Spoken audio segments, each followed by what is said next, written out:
வணக்கம். காலத்தின் குரல் நிகழ்ச்சிக்கு உங்கள் அனைவரையும் அன்புடன் வரவேற்கிறேன். மார்ச் 1ஆம் தேதி முதல் பெப்சி கோக் நிறுவனத்தின் தயாரிப்புகளை விற்பனை செய்ய மாட்டோம் என்று வணிகர் சங்கங்கள் அறிவிப்பு விடுத்துள்ளன. ஜல்லிக்கட்டு போராட்டத்தில் எழுப்பப்பட்ட ஒரு கோரிக்கையான பீட்டாவை தடை செய்ய வேண்டும் என்ற கோரிக்கையினுடைய தொடர்ச்சியாக பெப்சி கோக்கிற்கும் தடை செய்ய வேண்டும் என்ற முழக்கங்கள் ஆங்காங்கே எழுப்பப்பட்டன. இதற்கு செவிசாய்க்கும் வகையில் வணிகர் சங்கங்கள் இந்த தங்களுடைய முடிவை அறிவித்திருக்கிறார்கள். இந்த முடிவின் காரணமாக குளிர்பான நிறுவனங்களுக்கு 1400 கோடி ரூபாய் வரை இழப்பு ஏற்படலாம் என்று கணிக்கப்படுகின்றன. அதே நேரம் உள்நாட்டு தயாரிப்பு நிறுவனங்களுடைய விற்பனை அதிகரிக்கக்கூடும் என்று எதிர்பார்க்கப்படுகிறது. இதற்கிடையில் விவசாயிகளுக்கு நலன் அளிக்கக்கூடிய வகையில் சில இடங்களில் குளிர்பானங்களுக்கு மாற்றாக இளநீர் மற்றும் பழச்சாறு ஆகியவற்றை விற்பனை செய்ய மக்கள் முன்வந்திருப்பதையும் நாம் காண முடிந்தது. இதற்கிடையில் குளிர்பானங்களுக்கு அரசாங்கம் தடை விதிக்க முடியாது, குடிக்க விரும்பாதவர்கள் குடிக்காமல் இருக்கலாம் என்று மத்திய அமைச்சர் நிர்மலா சீதாராமன் அவர்கள் இன்று சென்னையில் பத்திரிகையாளர்களை சந்தித்த போது தெரிவித்திருந்தார். எனவே வணிகர்களுடைய இந்த விற்பனை தடை என்ற அறிவிப்பு எந்த அளவுக்கு சாத்தியமானது என்பது குறித்து தான் நாம் இன்று விவாதிக்க இருக்கிறோம். இது குறித்து விவாதிப்பதற்காக பச்சை தமிழகம் கட்சியை சேர்ந்த சுப உதயகுமார், மார்க்சிஸ்ட் கம்யூனிஸ்ட் கட்சியை சேர்ந்த கனகராஜ் அவர்கள், பொருளாதார ஆலோசகர் சேதுராமன், தொழில் ஆலோசகர் வெங்கட்ராமன் அவர்கள் ஆகியோர் நம்மிடையே இணைந்திருக்கிறார்கள். வணக்கம் சார். உதயகுமார் சார், உங்களிடமிருந்து ஆரம்பிக்க விரும்புகிறேன். இப்போ மார்ச் 1ஆம் தேதி முதல் கோக் பெப்சி நிறுவனங்களுடைய தயாரிப்புகளை விற்பனை செய்ய மாட்டோம் அப்படின்னு வணிகர் சங்கங்களிடமிருந்து இந்த அறிவிப்பை நாம் பார்க்கிறோம். மக்களிடம் இந்த கோரிக்கை வந்துச்சு.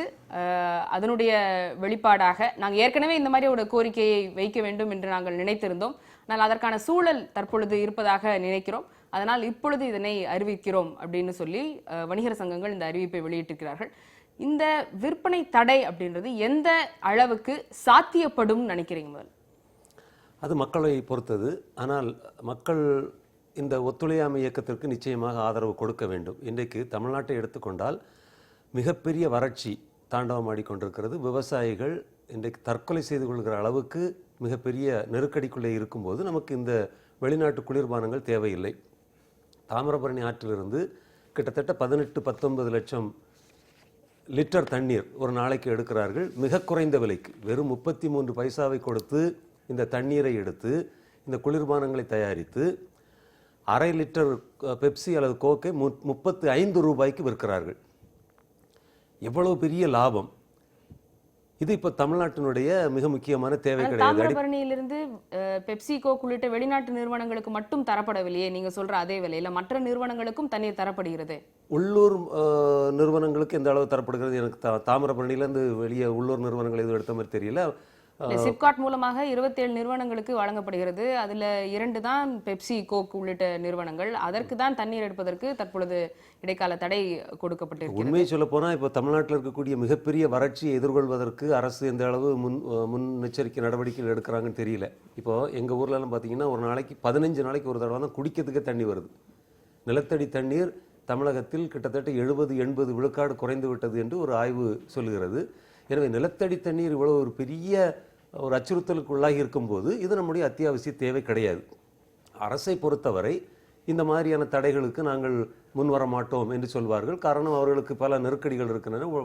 வெளிநாட்டு வணிகம், இந்த மாதிரியான நெருக்கடிகள் அவர்களுக்கு இருக்கலாம். ஆனால் குடிமை சமூகத்தை பொறுத்தவரை இந்த ஒத்துழையாமை இயக்கத்திற்கு நிச்சயமாக ஆதரவு கொடுக்க வேண்டும். இது இன்னொரு விதத்தில் வெறும் குளிர்பானம் மட்டுமில்லை. இதில் பிரச்சனை இன்றைக்கு உலக அளவிலே இந்த பன்னாட்டு நிறுவனங்களுடைய ஆதிக்கம் மிகவும் அதிகமாகி கொண்டிருக்கிறது. குறிப்பாக இந்தியாவிலே மன்மோகன் சிங் அரசாங்கமாக இருந்தாலும் சரி, நரேந்திர மோடி அரசாங்கமாக இருந்தாலும் சரி, வெளிநாடுகளுக்கும் அவர்களுடைய பன்னாட்டு நிறுவனங்களுக்கும் என்னவெல்லாம் உதவி செய்ய முடியுமோ செய்து கொடுத்து அவர்களைத்தான் மகிழ்விக்க முயற்சி செய்கிறார்களே தவிர நம் நாட்டு மக்களுக்கு இவர்கள் உண்மையாக இல்லை என்ற ஒரு குற்றச்சாட்டை நாங்கள் தொடர்ந்து வைத்து கொண்டிருக்கிறோம். குளிர்பான நிறுவனங்கள் மட்டுமில்லை, எல்லா நிறுவனங்களுக்கும் நாட்டை திறந்து விடுவது, அவர்களுக்கு ஒத்தாசையாக இருப்பது, நம்முடைய நாட்டிற்கு நாம் எவ்வளவு பெரிய விலை கொடுக்கிறோம், நம்முடைய பொருளாதாரத்தை, அரசியலை, சமூகத்தை எவ்வளவு சீரழிக்கிறது என்பதை பற்றி இந்த அரசுகள் கவலைப்படுவதே இல்லை. இன்னொரு விதத்தில் பார்க்கும்போது என்னதான் இது தாராளமயமாக்கப்பட்ட சந்தை என்று சொன்னாலும் உலக அளவிலே பல நாடுகளிலே பல பொருட்களுக்கு ப்ரொடெக்ஷனிஸ்ட் மெஷர்ஸ், ப்ரொடெக்ஷனிசம் என்பது உள்ளூர் தொழில்களை தக்க வைத்துக் கொள்வதற்காக வெளிநாட்டு போட்டியை தவிர்ப்பதும், அந்த எந்தெந்த வழிகள் இல்லாமல் அந்த வெளிநாட்டு போட்டியை தவிர்ப்பது என்று அரசுகள் முடிவெடுக்கின்றன. இந்த தனி தாராளமயமாக்கலை முன்னின்று ஆதரித்து வழிநடத்துகிற அமெரிக்காவில் கூட நிறைய ப்ரொடெக்ஷனிஸ்ட் மெஷர்ஸ் இருக்குது. இன்னைக்கு டொனால்ட் ட்ரம்ப் ஜனாதிபதி ஆன உடனேயே அவர் சொல்கிறார், அமெரிக்க வேலைகள் வெளிநாடுகளுக்கு போகின்றன, அமெரிக்க பொருளாதாரம் பின்னடைவில் இருக்கிறது, எனவே வெளிநாட்டு தொழிலாளர்களை உள்ளே வர விடமாட்டோம், அமெரிக்க தொழில்களை வெளியே போக விடமாட்டோம், எங்கள் மக்களுக்கு வேலைகளை உருவாக்குவோம் என்று ஒரு he is speaking like a protectionist. அவர் ஒரு லிபரல் மார்க்கெட் பர்சன் மாதிரி பேசலை. அப்போ அவர்களெல்லாம் அவர்களுடைய பொருளாதாரத்தை தொழில்களை தக்க வைத்துக் கொள்வதற்காக இவ்வளவு நடவடிக்கைகள் எடுக்கும்போது நாம் ஏன் அதை பற்றி சிந்திக்கக்கூடாது? ரெண்டு விதமாக சொல்கிறாங்க. ஒன்று வெளிநாட்டு பொருட்களை தடுத்து நிறுத்துவதற்கு பல வழிகளை, அதாவது குறிப்பாக எல்லா அரசுகளும் செய்கிறது அதிகமான வரியை போடுவது. வெளிநாடுகளிலிருந்து இறக்குமதி செய்யப்படுகிற பொருட்கள் மீது அதிகமான வரியை போட்டு உள்நாட்டு தொழிலை ஊக்குவிப்பது ஒரு முறை. நான் டாரிஃப் பேரியர்ஸ், அதாவது சில பொருட்களை நம்ம நாட்டிற்குள் விடவே விடாமல் இருப்பது, எம்பார்கோ. இன்னும் சில பொருட்களுக்கு கோட்டா வைப்பது, இவ்வளவுதான் நாங்கள் அனுமதிப்போம், இதற்கு மேலே நாங்கள் அனுமதிக்க மாட்டோம் என்று இன்னொரு அணுகுமுறை. மூன்றாவது அணுகுமுறை சப்சிடிஸ் கொடுப்பது. உள்நாட்டு தொழில்களுக்கு அதிகமான பொருளுதவி, நிதியுதவி, மற்ற உதவிகளை செய்து வெளிநாட்டிலிருந்து வருகிற பொருட்களை தடுப்பது அல்லது ஊக்கம் கொடுக்காமல் இருப்பது இன்னொரு முறை. அட்மினிஸ்ட்ரேட்டிவ் பேரியர்ஸ்னு ஒன்று சொல்கிறாங்க. அதாவது கடுமையான சுற்றுச்சூழல் regulations, environmental regulations, labour regulations இவற்றை திணித்து வெளிநாட்டு நிறுவனங்கள் உள்ளே தாராளமாக வியாபாரம் செய்ய முடியாமல் தடுப்பது. இப்படி நிறைய வழிகள் இருக்குது. இந்த அரசாங்கம், குறிப்பாக இன்றைக்கு அமைச்சர் நிர்மலா சீதாராமன் அவர்கள் எடுத்த உடனேயே இப்படி சொல்லி இருப்பது எனக்கு ஒன்றும் ஆச்சரியமாக இல்லை. காரணம், இவர்கள் முழுக்க முழுக்க பன்னாட்டு நிறுவனங்களுக்காக அரசியல் செய்கிறவர்கள். இந்த அமைச்சர் என்ன செய்திருக்கலாம், இன்றைக்கு தமிழ்நாட்டில் மட்டும் இல்லை, இன்னைக்கு வறட்சி நடக்குது, ஒட்டுமொத்த இந்தியாவிலே ஒரு மிகப்பெரிய வறட்சி இருக்குது. எல்லா இடங்களிலும் இன்றைக்கு விவசாயிகள் மிகப்பெரிய கடுமையான நெருக்கடிகளை சந்தித்துக் கொண்டிருக்கும் போது இதை நாங்கள் பரிசீலிக்கிறோம் என்றால் சொல்லியிருக்கலாம். இது நமக்கு அத்தியாவசிய தேவையில்லை. நம்ம கம்ப்யூட்டர் மாதிரியோ அல்லது வேற சயின்ஸ் அண்ட் டெக்னாலஜி, வேற பல்வேறு தொழில்கள் இருக்கக்கூடிய அறிவியல் தொழில்நுட்பம் இல்லை. இது ஒரு லக்ஸுரி குட், இதுக்கு அத்தியாவசியமான தேவை பொருள் கிடையாது. ஆனால் இந்த அமைச்சர் இப்படித்தான் முடிவெடுப்பார், இப்படித்தான் பேசுவார். இரண்டு நிறுவனங்களுக்கு எதிராக மட்டுமே, அந்த நிறுவனங்களுக்கு எதிராக வைக்கப்படக்கூடிய விற்பனை தடை, அதற்கு எதிராக வைக்கப்படக்கூடிய கோஷங்களாக தானே இருக்குது. இது எல்லா வெளிநாட்டு தயாரிப்புகளையும் எல்லா வெளிநாட்டு ப்ராடக்ட்ஸையும் நாங்க புறக்கணிக்கிறோம் அப்படின்ற கோஷமாக இது வரவில்லையே. இல்லை, இந்த ப்ராடக்ட் மட்டும் இல்லை, உண்மையை சொல்ல போனால் நிறைய அக்ரிகல்ச்சரல் ப்ராடக்ட்ஸ், இப்போ யூரோப்பியன் யூனியனில் எடுத்துக்கிட்டிங்கன்னா டைரி ப்ராடக்ட்ஸ், பால் தொடர்பான பொருட்கள், இறைச்சி தொடர்பான பொருட்கள், இப்படி பல பொருட்கள், வாழைப்பழ இறக்குமதி செய்வதற்கு கூட அமெரிக்காவிலே மிக கடுமையான நெருக்கடிகளை கொடுக்கிறார்கள். அமெரிக்காவிலே விவசாயம் செய்யக்கூடிய வாழைப்பழ வியாபாரிகள் பாதுகாக்கப்பட வேண்டும் என்று. யூரோப்பியன் யூனியனாக இருந்தாலும் சரி, அமெரிக்காவாக இருந்தாலும் சரி, பல விவசாய பொருட்களுக்கு இந்த மாதிரி பேரியர்ஸ் போட்டு உள்நாட்டு பொருட்களை ஊக்குவிக்கிறது இந்த எல்லா அரசாங்கங்களுமே.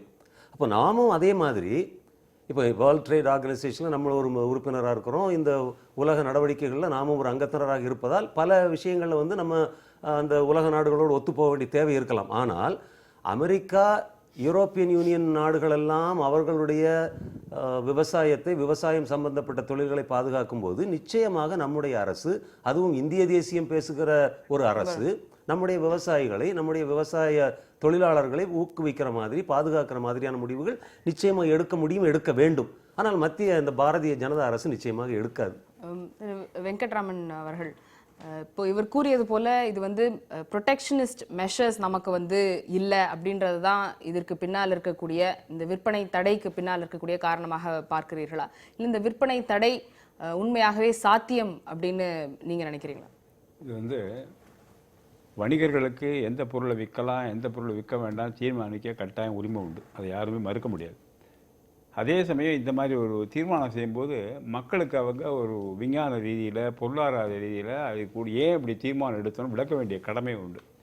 நம்ம மரியாதைக்குரிய வணிகர்களுடைய பார்வையிலே பார்க்கலாம். 3 காரணம் சொல்லியிருக்காங்க. ஒன்று நிலத்தடி நீர் குறையும்னு சொல்லியிருக்காங்க. திரு உதயகுமார் சொன்னது ரொம்ப சரி. அதாவது நிலத்தடி நீர் ரொம்ப மோசமாக தான் போயிட்டுருக்கு. இங்கே தாமிரபரணியில் தண்ணியெல்லாம் கிடைக்கல, அதெல்லாம் உண்மை. அதே சமயம் அவங்க என்ன சொல்கிறாங்க, பொவின்டோ டொரினோ அதெல்லாம் வாங்குங்கிறாங்க. இப்போ குளிர்பானத்தை எடுத்திங்கன்னா, ஒரு பாட்டில் குளிர்பானம் எடுத்திங்கன்னா அதில் கோகோலா எடுத்தீங்க, பெப்சி எடுத்தீங்க, பொவின்டோ எடுங்க, டொரினோ எடுத்தீங்க, எல்லாத்தையும் ஒரே அளவு தான் தண்ணி இருக்கும். தண்ணி தான் அதில் பேசிக் கமாடிட்டி, கார்பனேட்டட் வாட்டர்.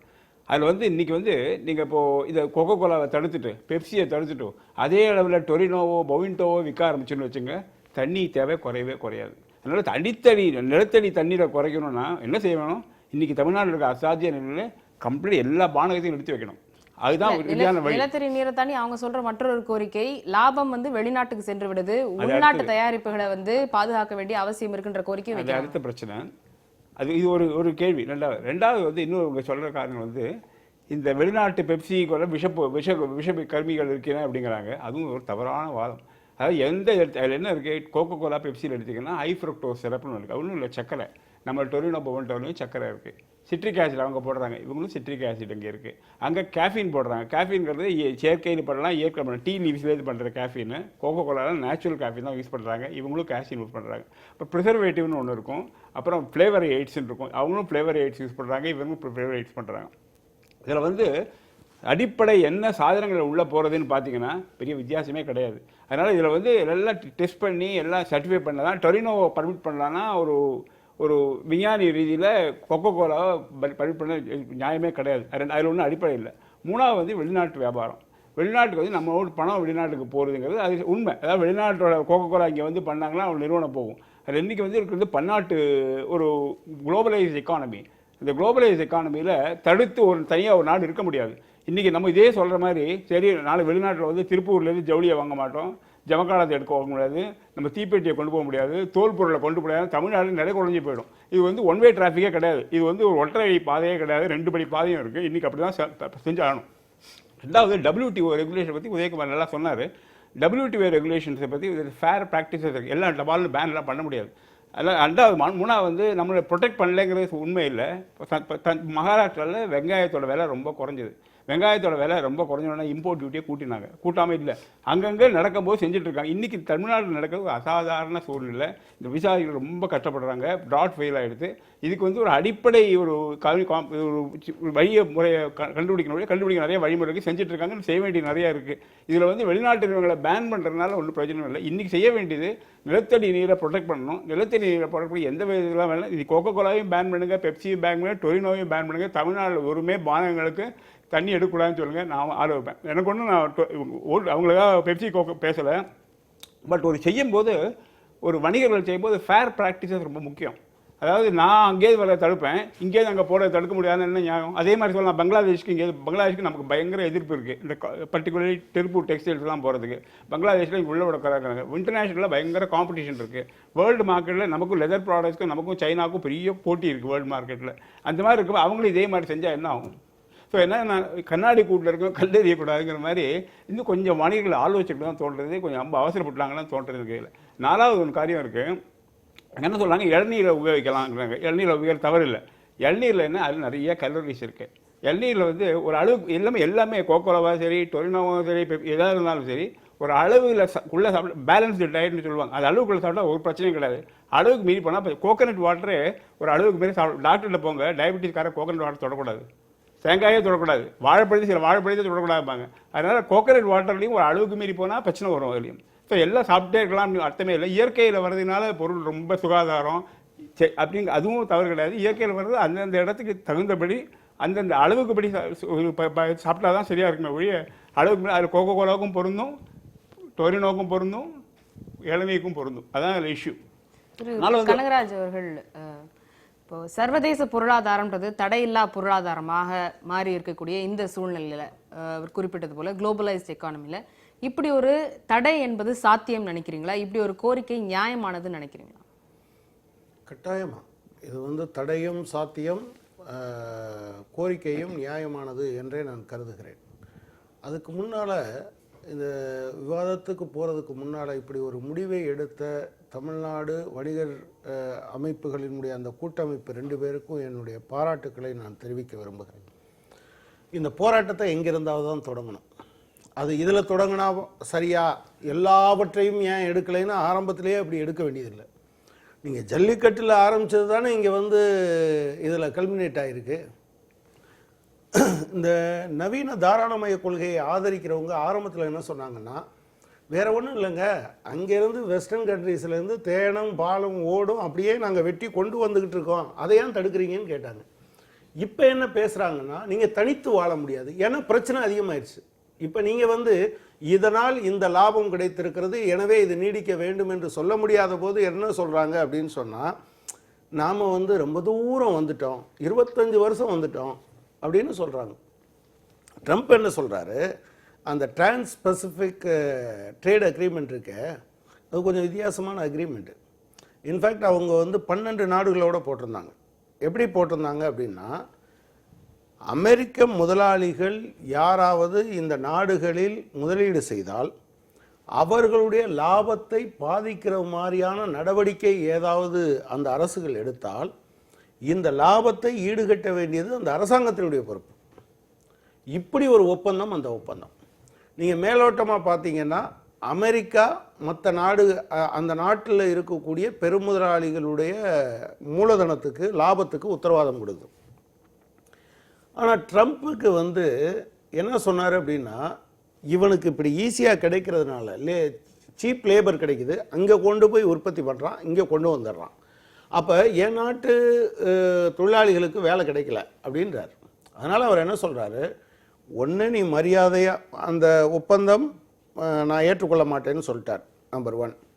2, நீ வெளிநாடுகளில் உற்பத்தி செய்து இங்கே கொண்டு வந்தால் அந்த தடுப்பு வரி முறை என்பது அமுல்படுத்தப்படும், நீ வந்து இங்கே சீப்பாக வித்துடலாம்னு நினைக்காத என்று அவர் சொல்லிட்டார். நான் என்ன கேட்க விரும்புகிறேன், நீங்கள் தடை போட்டால் சிக்கலாயிரும்னு சொல்கிற நீங்கள், அவன் யார் தடையை இம்போஸ் பண்ணானோ அவன் மீறான். இன்றைக்கும் சொல்கிறேன், ஃபார்ம் சப்சிடி, விவசாயத்திற்கான மானியங்கள் என்பது மிக அதிகமாக கொடுப்பது அமெரிக்காவும் ஐரோப்பாவும் தான். ஆனால் நம்ம ஊரில் நம்ம மன்மோகன் சிங் வகைரா, நரேந்திர மோடி வகைரா வழக்கமாக இப்படி பேசுகிறாங்க. ப்ராப்ளம் என்ன, இதில் இன்னொன்று வந்து ஃபேர் ப்ராக்டிஸ். சாருக்கு தெரியும்னு நினைக்கிறேன், இந்த ஃபேர் ப்ராக்டிஸில் எம்என்சிஸ் எந்த இடத்துலையும் ஒழுங்காக இருந்தது இல்லை. மற்ற ஊரில் பிடிச்சி அவங்களுக்கு ஃபைன் போடுறாங்க, நமக்கு முதுகெலும்பு கிடையாது. இப்போ நீங்கள் கூட சொன்னீங்க, இப்போ தாமிரபரணியில் அவங்க சொன்னது ஒரு உண்மை என்னென்னா, 23 மில்லியன் கேலன்ஸ் பர் டே, இது வந்து தூத்துக்குடி நகரத்தை சுற்றி உள்ள தொழிற்சாலைகளுக்கு மட்டும் கொடுக்கப்படுகிற தண்ணீரினுடைய அளவு. ப்ராப்ளம் என்னென்னா, புதுசாக எந்த தொழிற்சாலை வந்தாலும் அவங்க கொடுத்துருவாங்க. ஆனால் விவசாயத்துக்குன்னு கேட்டிங்கன்னா, நெல்லுக்கு தான் முன்னுரிமை, வாழை பட்டு போனால் நான் அதுக்கு கொடுக்க முடியாது அப்படின்னு சொல்லுவாங்க. இது எதோடு சேர்ந்தனா, யார் வலுவுள்ளவர்களாக இருக்கிறார்களோ அவர்கள் பக்கம் அரசாங்கம் இருப்பது என்பதோடு சேர்ந்தது. அடுத்த பாட்டு சார் வந்து அதை ஸ்கிப் பண்ணிட்டு போனார். எப்படி சொன்னாருன்னா, ஆமாம் நம்ம ஊர் லாபம்லாம் அடுத்த நாட்டுக்கு போயிருந்தான், ஆனால் ஒன்றும் பண்ண முடியாது, நம்ம அப்படி இருக்க முடியுமா? நீங்கள் என் ஊரினுடைய உழைப்பை சுரண்டி இன்னொரு நாட்டுக்கு கொண்டு போவதை என்னால் எதுவும் செய்ய முடியாது என்கிற காரணத்திற்காகவே ஒரு அரசாங்கம், ஒரு நாடு சும்மா இருக்க முடியுமா? இருக்க முடியாது. எனவே இது தடுக்க முடியுமா? முடியாதா? நீங்கள் வந்து எல்லா பொருட்களையும் தடுக்க வேண்டுமா அல்லது முடியுமா? அது அவசியம் இல்லை. உங்களுக்கு எதுவெல்லாம் பாதகமாக இருக்கிறதோ அதை தடுத்து நிறுத்துங்க. சார் என்ன சொன்னார், இன்னொரு விஷயமும் கூட சார் சொன்னார், நீங்கள் வந்து அவங்க பொவண்டோவையும் டொரினோவையும் நீங்கள் வந்து இதே அளவுக்கு உற்பத்தி செய்தால் நீங்கள் நிலத்தடி நீர் பாதிக்கப்படுமா? பாதிக்கப்படும் என்பது ஒரு உண்மை.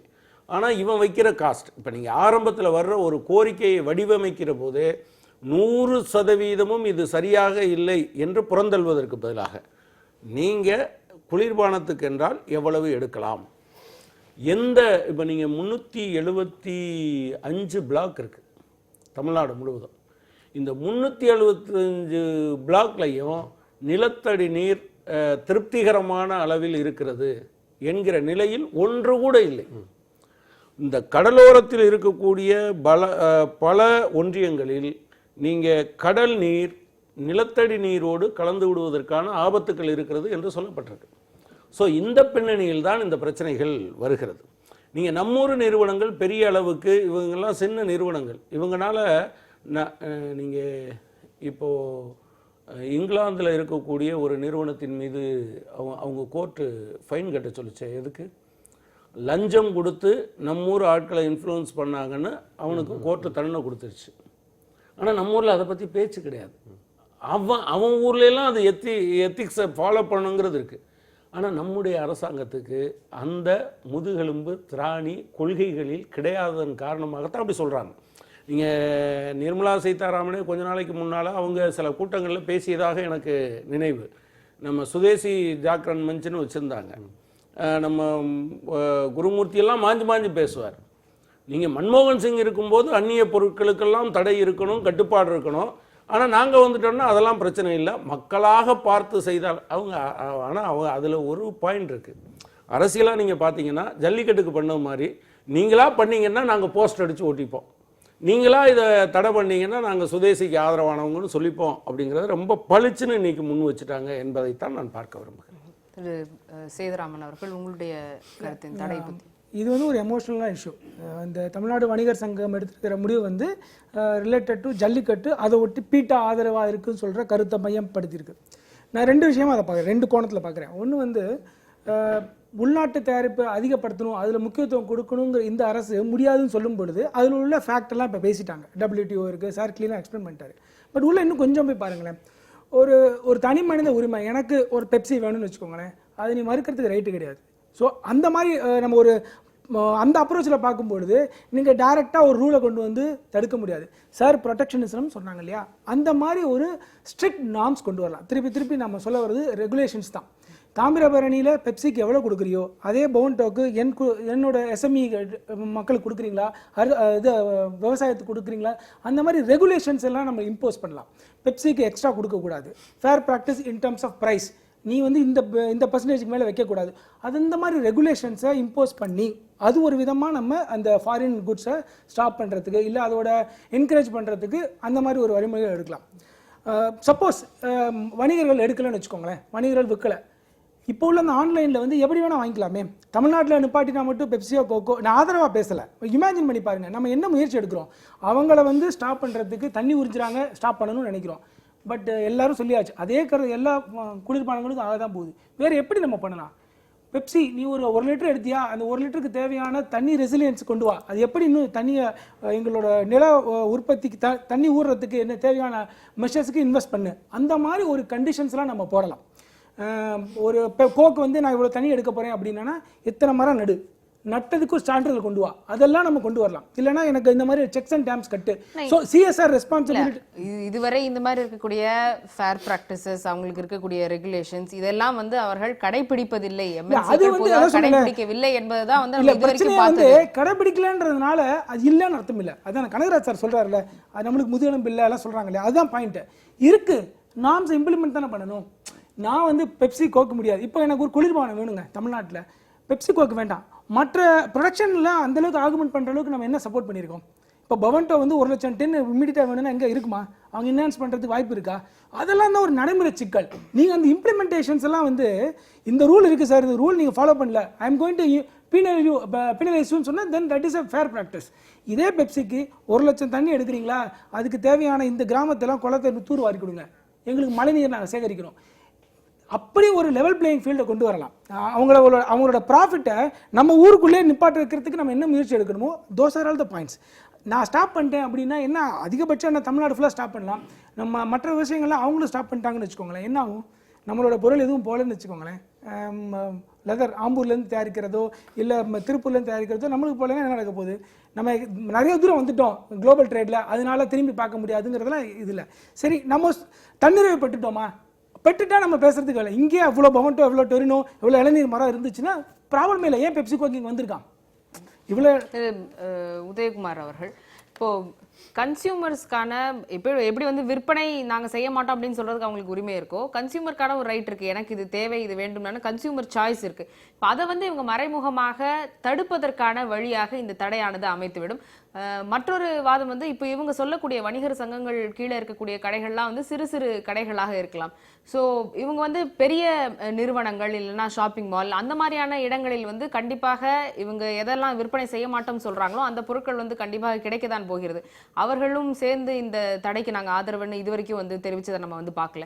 ஸோ கன்சூமர்ஸ்க்கான சாய்ஸை வந்து இவங்க வந்து ரெஸ்ட்ரிக்ட் பண்ணி இவங்களை வந்து வேறொரு பக்கம் மறைமுகமாக தள்ளுவதற்கான ஏற்பாடாகவோ இல்லது மறைமுகமாக இந்த நடவடிக்கை இருப்பதற்கான சாத்தியக்கூறு இந்த அறிவிப்பில் இருப்பதாக தெரிகிறது. இல்லை, நான் இதில் உடன்படலை. இந்த நுகர்வோர் உரிமை என்பது ஒரு நுகர்வு கலாச்சாரத்தை நம்ம மேலே திணிக்கிறாங்க. இந்த மேல்நாடுகள், இந்த உலகமயமாக்கப்பட்ட சந்தை ஒருவித நுகர்வு கலாச்சாரத்தை நம்ம இது திணிக்கிறது. பொவன்டோ டோரினோ அந்த நுகர்வு கலாச்சாரத்தில் வராதா? நிச்சயமா வரும். நான் இப்போ என்ன சொல்ல வரேன்னா, இந்த வெளிநாட்டு இப்போ நம்ம பழைய காலத்தில் காளிமார்க் சோடா எங்கள் ஊரில் தயாரிக்கிறாங்கன்னா அது உள்ளூர் விஷயம், உள்ளூர் ப்ராடக்டாக இருந்தது. உள்ளூர் பொருட்களுக்கு உள்ளூர் வியாபாரிகளுக்கு ஆதரவு கொடுப்பதை விட்டுவிட்டு உலக நிறுவனங்களுக்கு ஆதரவு கொடுப்பதாக இன்றைக்கு நிலைமை மாறி இருக்குது. நுகர்வோரோட உரிமை என்னவா இருக்கணும்? நுகர்வோருக்கு கிடைக்க வேண்டிய பொருட்கள் நியாயமான விலையில் கிடைக்கிறதா, அவர்களுடைய உடல் நலம் பாதிக்காத வகையிலே இந்த பொருள் தயாரிக்கப்படுகிறதா, தோழர் சொன்ன மாதிரி அவர்களுடைய இந்த மாதிரியான பொருட்கள் இருந்து பெறப்படக்கூடிய லாபம் உள்நாட்டுக்குள்ளேயே இருக்கிறதா அல்லது வெளிநாட்டுக்கு கொண்டு போகப்படுகிறதா, இப்படி பல விஷயங்கள் இருக்குது. நுகர்வோர் கலாச்சாரம் பெப்சியும் கோக்கும் குடிக்காமல் யாரும் செத்து போகிறாங்களா என்ன? அப்படிலாம் கிடையாது. இன்னொன்று, இந்த வணிகர் சங்கங்கள் இன்றைக்கு இதே விஷயங்கள் உள்நாட்டு தயாரிப்புகளுக்கும் பொருந்தும் தானே? ஆமாம், அதாவது உள்நாட்டு பொருட்கள் நம்ம உற்பத்தி பண்ணும்போது நான் என்னை பொறுத்த வரைக்கும் இந்த குளிர்பானங்களே தேவையில்லை. நமக்கு தயிர், மோர், இளநீ இந்த மாதிரியான விஷயங்களை தான் பழைய காலத்தில் பண்ணிக்கிட்டு இருந்தோம். தொன்று நம்முடைய கலாச்சாரத்தில் யாரும் பவாண்டை குடிச்சிட்டுலாம் வளரல. ஏன்னா உள்ளூரில் உள்ள வீட்டில் தயாரிக்கக்கூடிய பொருட்கள் தான், கஞ்சி தண்ணி தான் குடிச்சு வளர்ந்தோம் நம்ம எல்லாம். அதனால அது உடல் நலம் நல்லா இருந்தது. இந்த மாதிரி பொருட்களை குடித்து பல்லு கெட்டு போய் உடல் நலம் கெட்டு போய் தான் போயிட்டு இருக்கிறோம். ஸோ எல்லாம் சேர்த்தானு சொல்கிறேன். இந்த வணிகர் சங்கங்கள் செய்யக்கூடிய இந்த தடை, இந்த உத்தரவு, இந்த நடவடிக்கை இந்த குளிர்பானங்களை ஒட்டுமொத்தமாக தமிழகத்திலிருந்து நீக்கிவிட போகிறது கிடையாது. எல்லா கடைகள்லையும் இன்னும் பெரிய பெரிய ஷாப்பிங் மால்ஸ்லேயும் பெரிய கடைகள்லாம் இருக்கும். இன்றைக்கி கூட இந்த குடிப்பவர்கள் என்னமோ குடிப்பவர்கள் உரிமை சங்கமாக என்னமோ ஒரு சங்கம் வந்து ஒரு அறிக்கை வெளியிட்டிருக்கிறாங்க. எங்களுக்கு குடிக்கிறதுக்கு தேவை, அதனால இதை முடக்கக்கூடாது அப்படின்னு. இது ஒரு அடையாள போராட்டம். அதாவது எப்படி 2009 தமிழர்கள் தொடர்ந்து வஞ்சிக்கப்படுகிறார்களோ, அந்த வஞ்சனையின் காரணமாக இன்றைக்கு ஜல்லிக்கட்டு என்ற பெயரிலே இளைஞர்கள் எழுந்து நிற்கிறார்களோ, அதே போல தொடர்ந்து நம்முடைய மக்கள் புறக்கணிக்கப்படுவதாலும் அடக்குமுறை செய்யப்படுவதாலும் இது ஒரு அடையாள போராட்டம். பெப்சி, கோக் எப்படி இந்த டிமானிட்டைசேஷனுக்கு இதில் ஒரு மிக முக்கியமான பங்கு உண்டு. பேடிஎம், நீங்கள் எல்லாரும் விவசாயிகளுக்கெல்லாம் ரூபே கார்டு கொடுக்க போகிறோம், உங்கள் பணத்தெல்லாம் நாங்கள் இதில் போட போகிறோம், நீங்கள் கேஸ் வாங்கணுன்னா நீங்கள் ரேஷன் கார்டு உங்கள் பேங்க் அக்கௌண்ட்டில் போட போகிறோம்லாம் சொல்லி டிஜிட்டல் இக்கானமி, அந்த இக்கானமி, இந்த இக்கானமின்னு சொல்லி வெளிநாட்டு நிறுவனங்களுக்கு, பன்னாட்டு நிறுவனங்களுக்கு தொடர்ந்து லாபம் உருவாக்குவதற்காக நரேந்திர மோடி அரசு கொண்டு வருகிற திட்டங்களுக்கு எதிரான ஒரு அடையாள போராட்டமாகத்தான் நான் இதை பார்க்குறேன். அதுதான் உண்மை. அடையாள போராட்டம்னு அவர் சொல்றது நானும் வரவேற்க, அப்படிதான் இருக்கணும். பட் அந்த பெப்சியை நான் எதிர்க்கிறேன், கோக் எதிர்க்கிறேன்னு சொல்றதுக்கு பதிலாக நம்மளோட ப்ரொபகண்டா எப்படி இருக்கலாம்னா, நம்மளோட தயாரிப்புகள் நல்ல விதமாக இருக்குது, நம்ம உடலுக்கு ஆரோக்கியம் இருக்குன்ற அந்த ஆஸ்பெக்டில் நம்ம எடுத்துகிட்டு போகலாம். ஏன்னா அந்த when we are in the globalisation, இதை நான் தடை பண்ணுறேன், இதோட நான் இல்லை அப்படின்னா நம்மளோட அந்த WTOலாம் பேசியாச்சு, திருப்பி பேச விரும்பலை. அந்த சூழ்நிலைக்குள்ளே நம்ம வர முடியாது. ஸோ இட்ஸ் இவர் சொல்கிற மாதிரி இது வந்து ஒரு 2-edged sword தான். நம்ம இப்படியும் திருப்ப முடியாது, அப்படியும் திருப்ப முடியாது. But we have to health கான்ஷியஸில் பார்க்கலாம், ப்ரைஸில் பார்க்கலாம். அரசாங்கம் வந்து அதுக்கு தடை விதிக்க மாட்டேன்னு தான் சொல்லியிருக்காங்க. தடை விதிக்கிறதுக்கு பதிலாக விற்பனை செய்ய மாட்டோம் தானே சொல்கிறாங்க. இல்லை, தடை விதிக்க முடியாது. பட் விற்பனை வந்து அதிகமாகாமல் இருக்கிறது, ப்ரொடக்ஷன் அதிகமாக்கிறதுக்கு பண்ணலாமே. நிறைய இம்போர்ட் டாக்ஸஸ் பண்ணலாம். இப்போது ஒரு லம்போகினி கார் இங்கே இறக்குமதி பண்ணால் எவ்வளோ டாக்ஸ் பண்ணுற மாதிரி நம்ம we can impose such kind of taxes. அந்த மாதிரி வேணால் அந்த அவங்களோட உற்பத்தியை நம்ம குறைக்கலாம். இல்லை கன்சூமர்கிட்ட அதிகமாக போகும்போது I will not even go. நான் என்னோட பொருள் நான் சம்பாத்தியத்துக்கு மேலே இருக்குன்னா நான் எதுக்கு போகிறேன்? இந்த நுகர்வோர் அதுதான் அங்கே வருது. என்னோட சம்பாத்தியத்தில் ஒரு பொருளை என்னால் வாங்க முடிஞ்சாதான் நான் வாங்க போகிறேன். அது அதிகமாக இருக்கும்போது நான் தொடவே போகிறதில்ல.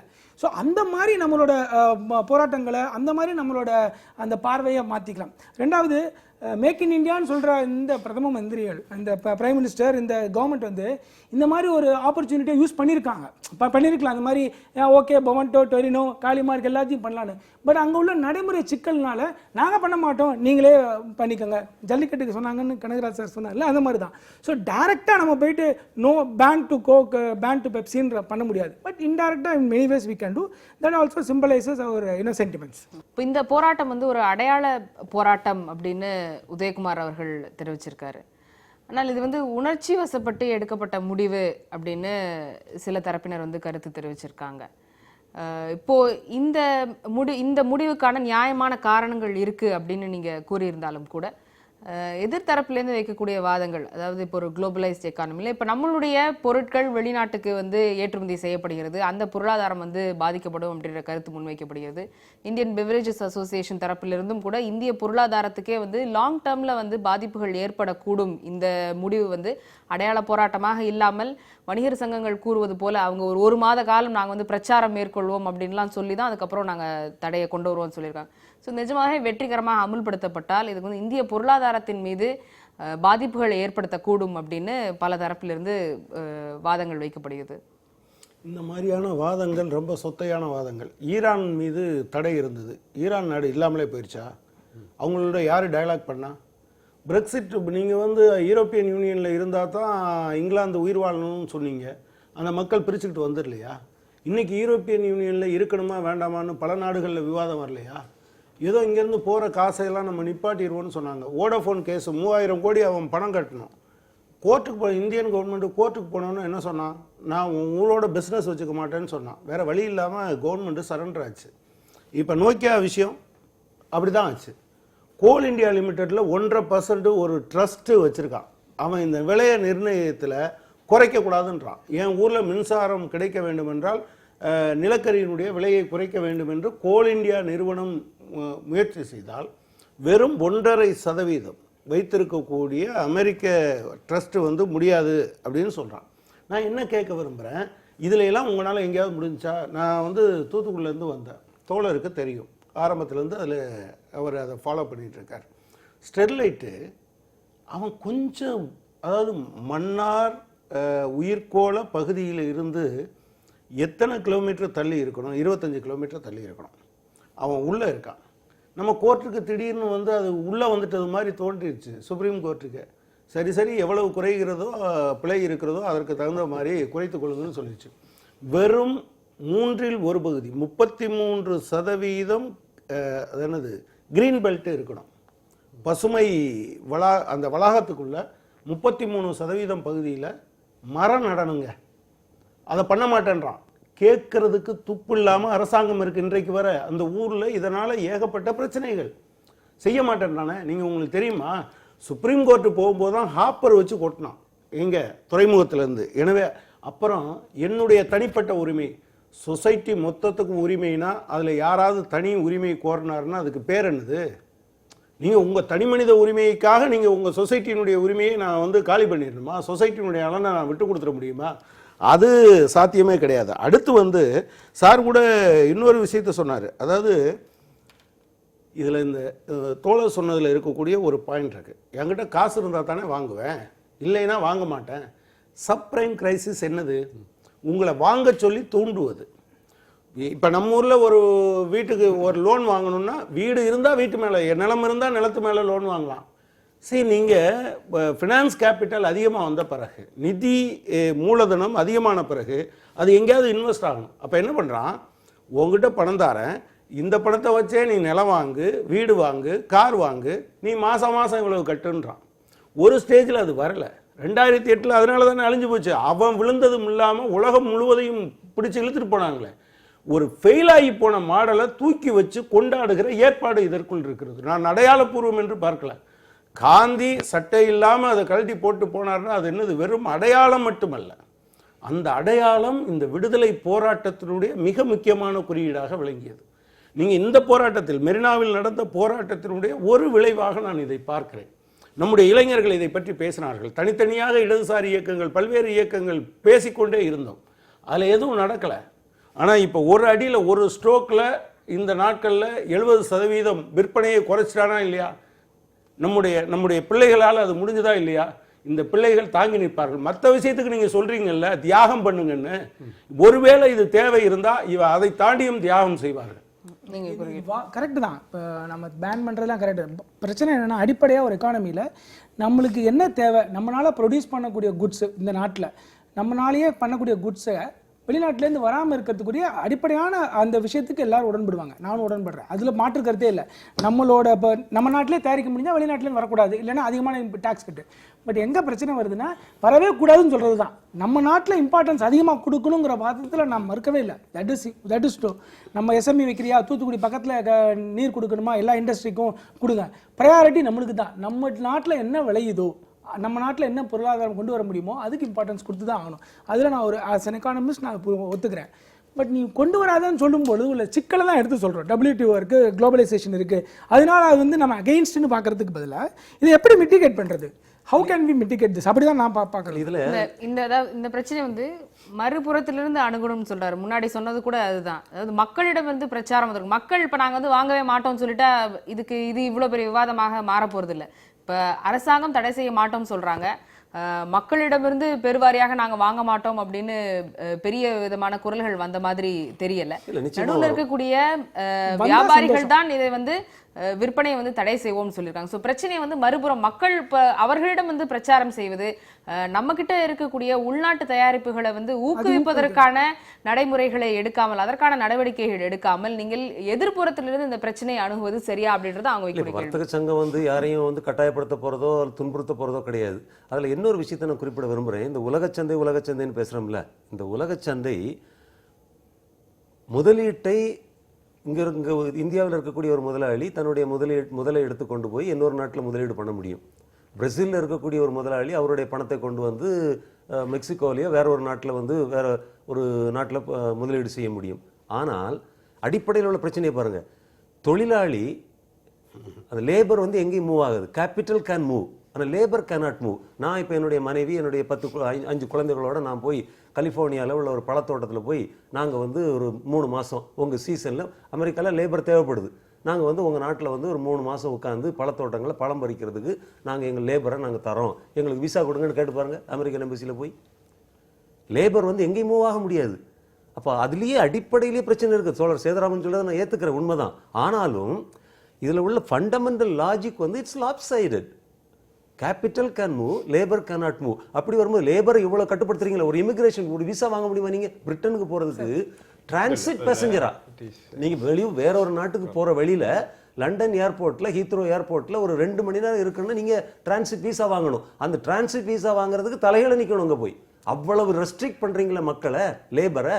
அப்போ ஏன் கேபிட்டல் மட்டும் மூவ் ஆகுது? நான் என்ன சொல்கிறேன் தொடர், ப்ரையாரிட்டைஸ் பண்ணுவோம். நம்முடைய பொருளாதாரத்துக்கு என்னென்ன தேவைகள், அந்தந்த தேவைகளை வெளிநாடுகளிலிருந்து வாங்குவோம். நமக்கு என்னென்ன அதிகமான பொருட்கள் விற்க முடியுமோ அதை தரமுள்ளதாக மாற்றி வெளிநாடுகளுக்கு விற்போம். அப்படிதான் பண்ண முடியும். ஒரு இஷ்யூ இருக்கு. அதாவது இப்போ கோகோகோலா எடுத்துக்கோ, கேஸ் ஸ்டடி எடுத்துக்கலாம். அவங்களுக்கு 19 பாட்டிலிங் பிளான்ட் இந்தியா இருக்குது, அவங்களே பண்ணுறது. அது இல்லாமல் ஃப்ரான்ச்சைசிஸ் நிறையா இருக்குது, வெளியில் நிறைய பேர்ட்ட கொடுத்துருக்காங்க. அதெல்லாம் நடத்துறது இந்தியர்கள். இந்தியாவில் இருக்கிற சாஃப்ட்வேர் மார்க்கெட் வந்து 25,000 கோடியில் பெப்சியும் கோகோகோலாவும் 95% அவங்களுக்கு இருக்குது. அதாவது என்ன பிரச்சனைனா, அவங்கள வந்து பாக்கி உள்ள நம்ம நாட்டு நம்ம நாட்டு இவங்களெல்லாம் உற்பத்தி செய்கிறவங்களாம் யாருமே தடை செய்யலை. அவங்களால தரத்துலையும் அவங்களோட மேனேஜ்மெண்ட்டாலையும் இவங்களால போட்டி போட முடியல. இதே டொரினோவும் பொவிண்டாவும் அமெரிக்காலையோ லண்டன்லையோ விற்கிறதுக்கு யாருமே தடை செய்யலை. இதில் வந்து என்ன பிரச்சனை ஒன்று புரியணும். இன்றைக்கி சைனா எப்படி, ஏதாவது வெளிநாட்டை வந்து நம்ம நாட்டை பூட்டி வச்சுக்கிட்டு நம்ம முன்னேறலாம் முடியாது. அந்த காலமெல்லாம் மலையேறி போயிடுது. இன்றைக்கி சைனா இன்றைக்கி பிரமிக்கத்தக்க முன்னேறிக்கான சைனாவை ஒத்துட்டு இருக்காங்க. பரவலாக வெளிநாட்டிலேருந்து உதவி வந்திருக்கு, பொருளாதார உதவி வந்திருக்கு, இன்வெஸ்ட்மெண்ட் வந்திருக்கு, டெக்னாலஜி வந்திருக்கு. அதனால தான் முன்னேறி இருக்கு. அதாவது உலகத்தில் வந்து இந்தியாவுக்கும் வெளிநாடுகளுக்கும் பார்த்தீங்கன்னா விஞ்ஞானத்தை பார்த்தா நம்ம 20 வருஷம் பின்னாடி இருக்கும். முன்னேற வேணும்னா வெளிநாடுகளோட சேர்ந்து தான் வரணும். இந்த பர்டிகுலர் இஷ்யூ, இந்த கோகோகோலா இஷ்யூ இருக்கு இல்லையா, இந்த கோகோகோலா இஷ்யூவில் வந்து என்ன ஒரு 2 பாயிண்ட் பார்க்கணும். 95% அவங்களுக்கு மார்க்கெட் இந்தியாவில் இருக்குன்னா காரணம் என்ன? மக்கள் யார் வாங்குறாங்க? இந்தியர்கள் வாங்குறாங்க. அமெரிக்காக்காரன் வாங்கலை, லண்டன்காரன் வாங்கலை. ஸோ இதில் வந்து கோகோகோலா ப்ளேம் பண்ணாமல் நீங்கள் மக்களை ப்ளேம் பண்ணுங்க. ஏன் வெளிநாட்டை ஏன் வாங்குற? தரத்துக்காக வாங்குறாங்க அவங்க. அதான் ஒரு உண்மை. அதில் வந்து நம்ம இதில் பேசும்போது தடுத்து நிறுத்தணும். ஜனநாயக நாடு, ஜனநாயக நாட்டில் ஒரு அளவுக்கு மேலே அரசாங்கம், அதான் நிர்மலா சீதாராமன் சொல்லியிருக்காங்க, மக்களே நிறுத்தணும்.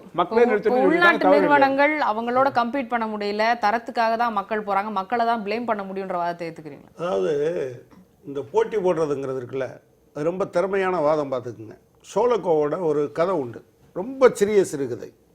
உலகத்திலேயே அதுதான் சின்ன கதையாக இருக்கும். ஒரு பெரிய கடல், ஒரு பெரிய மீன் வாயை திறந்துக்கிட்டு வரும், சின்ன மீன் வரும். சின்ன மீன் கேட்கும், என்னை முழுங்க போறியே நியாயமா அப்படின்னு கேட்கும்.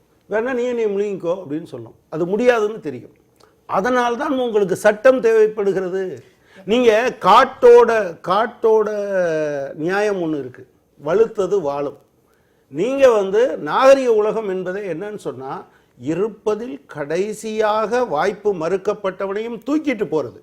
யார் வேணாலும் எப்படி போ அப்படின்னு சொல்கிறதுக்கு நீங்கள் எதுக்குங்க சட்டம்? உங்களுக்கு டெமோக்ரஸியை பற்றி எங்கே பேசுகிறோம்? வியாபாரம் வருகிற போது பேசுகிறோம்.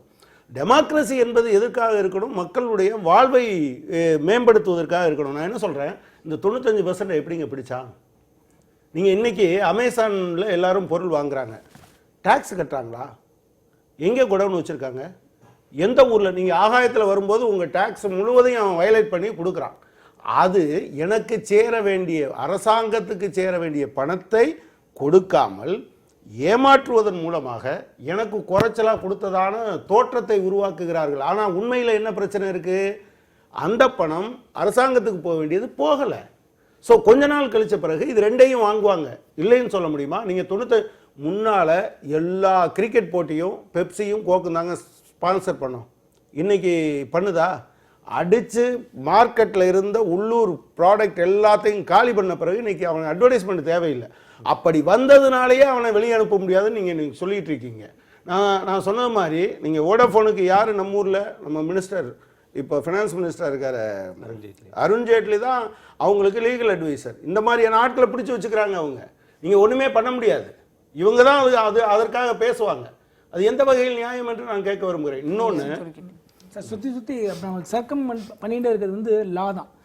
லாவை இம்போஸ் பண்ணினா எல்லாம் நடக்கும். இப்போது இதே பெப்சி விட்டுருங்க, ஏதோ ஒரு கம்பெனி, நம்ம இந்திய கம்பெனியே இந்த மாதிரி நிறையா தாமிரபரணிலையோ இல்லை வைகையிலையோ உரியும் பொழுது நம்ம ஒரு சட்டம் இப்போ சொல்கிறாரு, ஸ்டெர்லைட்டில் அந்த கவர் இல்லை, ட்ரீ கவர் இல்லைன்னு. ட்ரீ கவர் இல்லைங்கிற அந்த ரெகுலேஷன் எங்கே இருக்குது? நம்மகிட்ட தானே இருக்குது. நம்மளால தானே பண்ணணும், அதை போய் செக் பண்ணணும். அங்கே உள்ள பிரச்சனையை அது இந்தியன் கம்பெனி, எந்த கம்பெனியும் விட்டுருங்க, என்விரான்மெண்டலுக்கு பாதிக்கக்கூடிய விஷயங்களை செய்யும் பொழுது ஆக்ட் பண்ணாமல் இருக்கிறது தான் பிரச்சனை. ஸோ பெப்சியோ கோகோ யாராக இருந்தாலும் நம்ம நார்ம்ஸ் படி நடந்துக்கல, நார்ம்ஸ் படி நடந்துன்னு வச்சுக்கோங்களேன், இந்த பிரச்சனைக்கு வராது. ரெண்டாவது சார் சொன்னார்ல, இந்த கேபிட்டல் மூவ் ஆகிட்டு இருக்கு, லேபர் மூவ் ஆகலைன்னு. ஆக்சுவலி அதுதான் பிரச்சனையே. நம்ம லேபர் நிறையா இருக்கிறனால, லேபர் ஃபோர்ஸ் நிறையா இருக்காங்க இந்தியாவில், இன் ஜென்ரல் சொல்கிறேன். லேபர் ஃபுல்லாக மூவ் ஆக முடியாத, கேபிட்டல் மட்டும் இன் டர்ம்ஸ் ஆஃப் மணி வந்துடுது. பட் அதுவும் if you read lot of theories, அந்த கேபிட்டலும் எங்கே லேபர் ஃபோர்ஸ் அதிகமாக இருக்குது, அவங்கள ப்ரொடெக்ட் பண்ண முடியுமா, அவங்களுக்கு இது வேலை தர முடியுமான்னு பார்த்து ஐடென்டிஃபை பண்ணுற பாலிசியை தான் நம்ம கொண்டு வரணும். இல்லை வேலை தர முடியுமான்னு போகல, எங்கே எக்ஸ்ப்ளாய்ட் பண்ண முடியுமா அதுதான் பார்க்குது. அங்கதான் சார் அது எப்படி எடுத்துக்கிறது? அப்போ அங்கே ஒரு வேலை ஒரு ஃபேக்ட்ரி கொண்டு வரணும், எக்ஸ்ப்ளாய்ட் நம்ம அந்த அங்குள்ள மக்களுக்கு வேலைக்கு ஒரு வாய்ப்பு இருக்குன்றத அதான் நான் முதல் பார்க்குறேன். எக்ஸ்ப்ளாய்டேஷன் பண்ணாமல் இருக்கிறதுக்கு ரூல்ஸ் அண்ட் ரெகுலேஷன்ஸ் தான் இருக்க முடியும். அந்த ரூல்ஸ் அண்ட் ரெகுலேஷன்ஸ் நம்ம அரசாங்கங்கள் ஃபாலோ பண்ணாதது தானே பிரச்சனையே. இப்போ நம்ம அரசாங்கம் அரசாங்கத்தினுடைய தன்மை குறித்தான பிரச்சனை.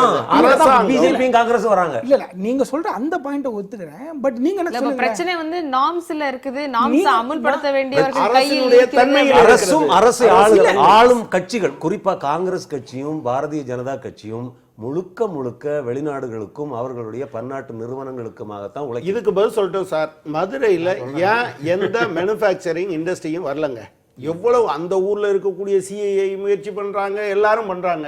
எந்த மேனுஃபேக்சரிங் இண்டஸ்ட்ரியும் ஏன் வரல சொல்லுங்க நீங்க? அது வராத காரணம் அரசாங்கம் இல்லை, வெளிநாட்டினர்கள், நம்மூர் முதலாளிகள், நம்மூர் இன்வெஸ்டர்ஸ். இங்க என்ன ப்ராப்ளம் இந்தியாவில் ஏன் வர மாட்டாரு? நான் சொல்றேன் எக்ஸ்பிளைன் பண்றேன். நிறைய ஏகப்பட்ட இன்னைக்கு ஒரு மொலாசஸ் சுகர் எடுத்துங்க.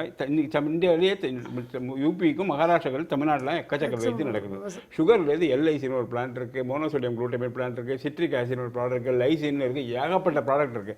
நானும் தமிழ்நாடு ஏதாவது இப்படியான அந்த உற்பத்தியை செய்யணும், ஏகப்பட்ட மொலாசஸ் இருக்கு, எல்லாம் இறக்குமதி செஞ்சிருக்கும், கோடிக்கணக்கில் இறக்குமதி ஆகிட்டு இருக்கு. இது வரைக்கும் ஒரு ஏகப்பட்ட பேர் போயிட்டு நான் ஒத்து முன்னாடி வர ஏன் வரமாட்டேங்க? நான் ஒரு டெக்னாலஜி இல்லை, விஞ்ஞானம் இல்லை, அதுக்குள்ள திறமை இல்லை, அதான் ப்ராப்ளம். ஒத்துங்க இங்கேயாவது வெளிநாடு ஏன் உண்மையாக right time to accept that blame. இல்லாட்டி சும்மா அர்த்தமே இல்லை. ஒரே ஒன்று தான் கேட்குறேன். தூத்துக்குடியில் பவர் பிளான்ட் வருதுங்க. தூத்துக்குடி நகரத்தை சுற்றி மட்டும் கோஸ்டல் எனர்ஜன் 2800 மெகாவாட். நீங்கள் இந்து பாரத் அவன் ஒரு கிட்டத்தட்ட 450 900 1000 மெகாவாட். என்எல்சியும் டிஎன்இபியும் 1050 மெகாவாட். டிஎன்இபி மட்டும் ஒரு 1050 மெகாவாட். இது போக கேப்டிவ் பவர் பிளான்ட் இருக்குது. இந்த இடத்த விட்டுட்டு நீங்கள் விளாத்திகுளத்துக்கோ கயத்தாருக்கோ போங்கன்னு சொல்கிறேங்க. போக மாட்டேன்றாங்களே. அது வந்து இவர் யார் தனியாரை குற்றம் சொல்லாரா அரசாங்கத்தை குற்றம் சொல்லாரா எனக்கு புரியல. அது இன்வெஸ்டர்ஸ் வந்து அரசாங்கம் ப்ரையாரிட்டி இருக்குது, இந்த இடத்துல போடணும் அந்த இடத்துல போடணுன்ட்டு. தனியார் அரசாங்கத்தை குற்றம் சொல்வது தனியாரில் குற்றம் சொல்லக்கூடாது. இது வந்து நம்ம எல்லாத்தையும் மூடிட்டு போயிடலாம், நம்ம தனியாக இருக்கலாங்கிறது அது ஒரு அர்த்தமில்லாத வாதங்கள். ரஷ்யாவே அந்த வாதத்தை விட்டுடுது, சைனா அந்த வாதத்தை விட்டு நம்ம அந்த வாதத்தை பேசிகிட்டு இருக்கோம். அதாவது நான் ஒன்றும் எதிரே இல்லை. அதாவது இந்தியாவில் வந்து இன்றைக்கி சயின்டிஃபிக் டேலண்ட் இருக்குது, இந்த இதில் இருக்குன்னு வச்சுக்கோங்களேன். இதில் வந்து நம்மளால் பல பன்னாட்டினரோட போட்டி போட முடியல. வெளிநாட்டுக்கு யாரும் தடுக்கிறாங்க, தோல் பொருளை ஏற்கனவே செய்யக்கூடாதுன்னு சொல்கிறாங்களே, ஒத்துமே செய்யலையே.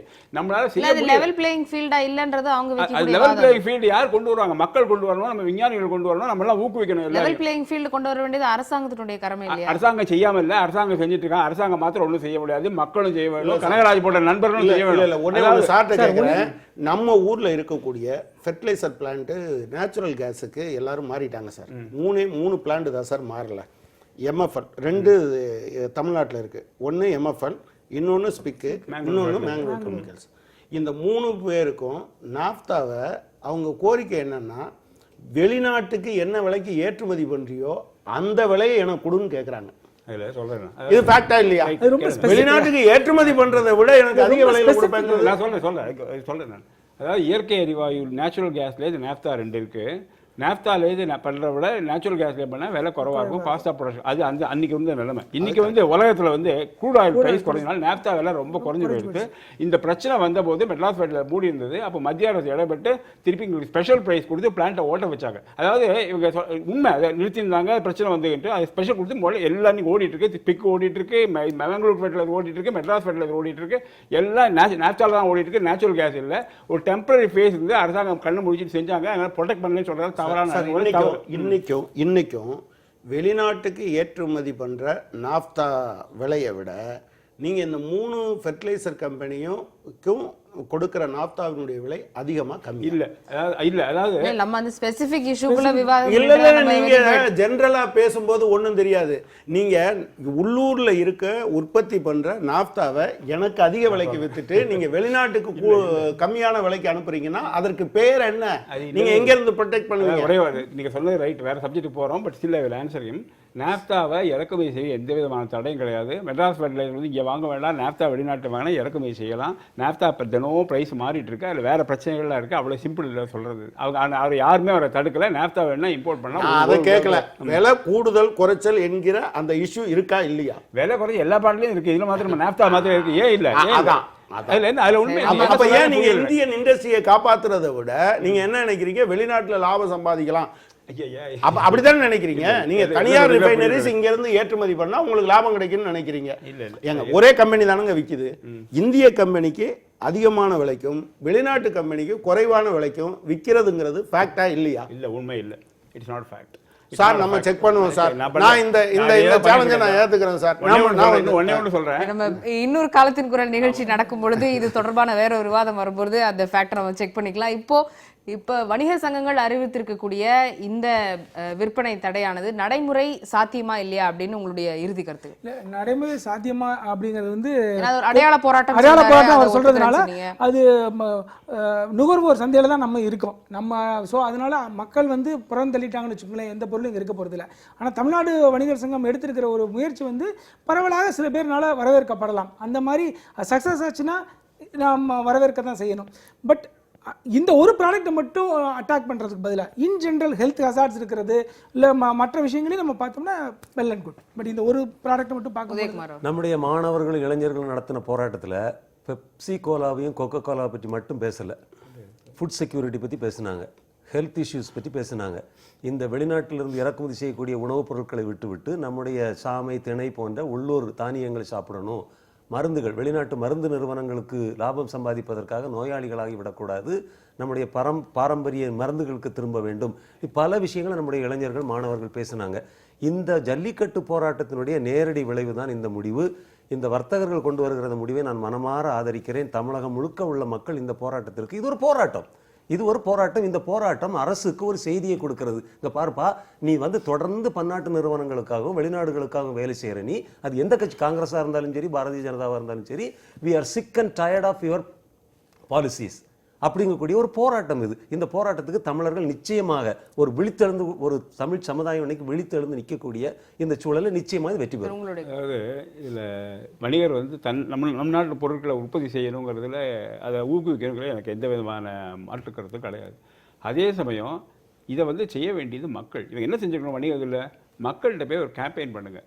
டோரினோ ஓபின்டோ மாதிரி கூப்பிட்டு நீங்களும் உங்களுக்கு தரத்தை ஒதுக்கிங்க, அவங்களோட ஈக்குவலாக வாங்க, மக்கள் வாங்க மாட்டாங்கன்னு சொல்லணும். அது ரெண்டையும் விட்டு நான் ஒரு திணிப்பது மாதிரி செய்கிறது வந்து இது ஃபண்டமெண்டலி ராங். இதில் அது வந்து இதில் இந்த மாதிரி இயக்கங்கள் நடத்தும் போது ஜெயிக்கணும்னா மக்கள்கிட்ட ஒரு இது கேம்பெயின் பண்ணுறது ரொம்ப முக்கியமாக. அதை விட்டுட்டு செய்யாதீங்கன்னு ஒற்றடி பாரில் வந்து ஒரு நாக்கப்பூர்வமான பணிமுறையில் ஒத்துக்கவே முடியாது. என்னை பொறுத்த மட்டில் இதில் கேம்பெயினில் எனக்கு தெரிஞ்சு திரு வெள்ளையன் அவர்களும் விக்ரமராஜா அவர்கள் போகிற இடத்திலெல்லாம் பெப்சி கோக்குக்கு மட்டும் இல்லாமல் ஃபாரின் ப்ராடக்ட்டுக்கு எதிரான பிரச்சாரத்தை அவர்கள் நடத்தி கொண்டே இருக்கிறார்கள். நீங்கள் அதுக்கு ஒரு த்ரெஷ்ஹோல்டு லிமிட் வரணும். ஏன் இன்னைக்கு வந்தது, நீங்கள் எல்லாத்துலேயுமே நீங்கள் வந்து கம்பியை வளைச்சிக்கிட்டே இருந்தீங்கன்னா 100வது முறை வளைக்கும் போது ஒடிஞ்சுன்னா அது 100வது வளைப்பில் இல்லை, நீங்கள் 99 வளைப்பிலையும் நடந்ததுனால தான் காரணம். நீங்கள் இன்றைக்கி 70% இவங்க புறக்கணிச்சாங்கன்னா இதுவரை நடந்திருக்கு. திடீர்னு ஒரு நாள் மந்திரமாக போட முடியும். 70% இந்த இளைஞர்கள் யார் பீட்சாவும் கோக்கும் வைத்துக்கொண்டு சாப்பிட்டு கொண்டிருந்தவர்களால் இதை புறக்கணித்திருக்கிறார்கள். இது ஒரு மிகப்பெரிய இது. எனவே நான் என்ன நினைக்கிறேன்னா இதுவே ஒரு பிரச்சாரம் தான். இது இப்படி அவங்க சொன்னதே ஒரு மிகப்பெரிய பிரச்சாரம். அதனால தானே நீங்கள் டிபேட் வைக்கிறீங்க எல்லா இடத்துலையும், அதனால தானே வந்திருக்கு, அதனால தானே நிர்மலா சீதாராமன் பேசுகிறாங்க. எனவே இது ஒரு மிகப்பெரிய பிரச்சாரம். அது வெற்றியடைய வேண்டும் என்று அவர்களை வாழ்த்துகிறேன். ஒரே ஒரு கருத்து, நான் மதுரையிலலாம் நான் படித்த காலத்தில் டொரினோ வந்து காய்ச்சலுக்கு கொடுக்க சொல்லுவாங்க. காய்ச்சலாக இருந்தால் கூட டொரினோ கொடுன்னு சொல்லுவாங்க. நான் என்ன சொல்ல வரேன் செய்தினா, அப்படிப்பட்ட ஒரு குளிர்பானம் நம்ம மக்களிடையே பரவலாக போல சென்னையில் கிடைக்கவே இல்லைல்ல. அந்த முயற்சி நம்ம எடுத்து அதில் சக்ஸஸ் ஆகணும்னு தான் நான் சொல்கிறேன். வெளிநாட்டு மேலே வெறுப்புணர்ச்சியை வளர்த்து நம்ம நாட்டை வளர்த்த முடியாது. அதை மாத்திரம் புரிஞ்சுக்கணும். நான் வெளிநாட்டு மேல இல்ல, வெளிநாட்டிலிருந்து வருகிற அடிமைத்தன கருத்தை தான் நம்முடைய உரிமையை கேட்பது எப்படி ஊக்குவிக்கணும் அப்படின்றதுல 4 பேருக்குமே வந்து ஒற்றை கருத்து இருக்கிறத நம்ம வந்து பார்த்தோம். ஸோ மார்ச் 1ஆம் தேதி அறிவிப்புக்கு பிறகு, மார்ச் 1ஆம் தேதிக்கு பிறகு நமக்கு வந்து கள நிலவரம் என்ன, மக்களுக்கு இது நிஜமாகவே மக்களிடம் இந்த அறிவிப்புக்கான ஆதரவு இருக்கிறதா, ஜல்லிக்கட்டு போராட்டத்தினுடைய அந்த எழுச்சி இன்னும் மேலும் தொடர்ந்து இருக்கிறதா, வணிகர்களிடமும் இந்த அறிவிப்புக்கான ஆதரவு தொடர்ந்து இருக்கிறதா என்பது குறித்தெல்லாம் நமக்கு தெரிய வரும். பல்வேறு தகவல்களை நிகழ்ச்சி அரங்குக்கு வந்து தெரிவித்தமைக்காக மிக்க நன்றி. காலத்தின் குரல் திக்கெட்டு பரவட்டும்.